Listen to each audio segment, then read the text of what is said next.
एक अद्भुत कवि संत थे जिनका जन्म कर्नाटक में हुआ था। उनका नाम था दासी मैया। वे इतने अच्छे बुनकर थे कि उन्होंने एक बार बहुत माहिम और बहुत सुंदर पगड़ी का कपड़ा बुनना शुरू किया। बुनते बुनते उनका पूरा 1 महीना लगा। आखिर उन्होंने वह कपड़ा बुन ही लिया, और क्योंकि उनकी कमाई भी इससे ही होती थी, फिर एक दिन वह उसे बेचने के लिए बाजार ले गए। वह कपड़ा इतना सुंदर था कि किसी ने भी उस कपड़े की कीमत नहीं पूछी। सभी को लगा कि यह बहुत महंगा होगा। फिर वह अपने कपड़े के साथ वापस आ रहे थे। रास्ते में उन्हें एक बूढ़ा आदमी बैठा मिला। उसने दासी मैया की तरफ देखकर कहा, मैं कांप रहा हूँ, क्या तुम मुझे वह कपड़ा दे सकते हो? दयालु भाव होने के कारण दासी मैया ने वह बूढ़े आदमी को वो कपड़ा दे दिया। उस आदमी ने वह कपड़ा खोला।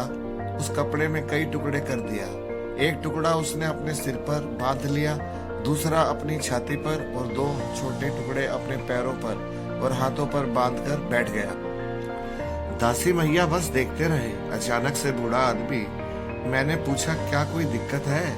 दासी भैया बोले, नहीं, बस ये कपड़ा बस आपका ही है, आप जो चाहे कर सकते हैं। फिर दासी मैया उस बूढ़े आदमी को अपने घर खाने खिलाने के लिए ले गए, लेकिन घर पर खाने के लिए कुछ नहीं था। अतिथि को देखकर उनकी पत्नी बोली, घर में इतना खाना भी नहीं है कि आप खा सकें, और आप एक मेहमान साथ ले आए। दासी मैया फिर परेशान होकर कहा, चलो यार, मेरा छोड़ो, घर में जो भी तिल फूल है उसे बनाकर ले आओ।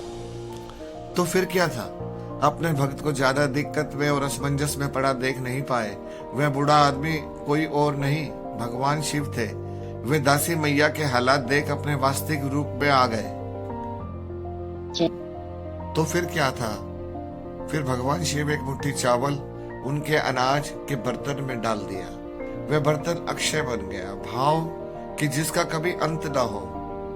उस बर्तन में फिर कभी भी अनाज खत्म नहीं हुआ, यानी वह कभी खाली ही नहीं हुआ। दासी मैया और उनकी पत्नी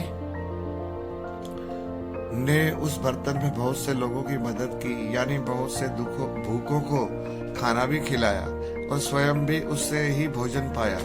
ये था दासी मैया की कथा। उनकी भक्ति, कविताएं और उनकी अनुपस्थिति में ने कई लोगों को रूपांतरित किया और कई लोगों के हृदय परिवर्तन किया। इस वजह से लोगों दासी मैया को देवरा दासी मैया कहने लगे। देवरा की भाव अर्थ है यह है कि जो ईश्वर का है।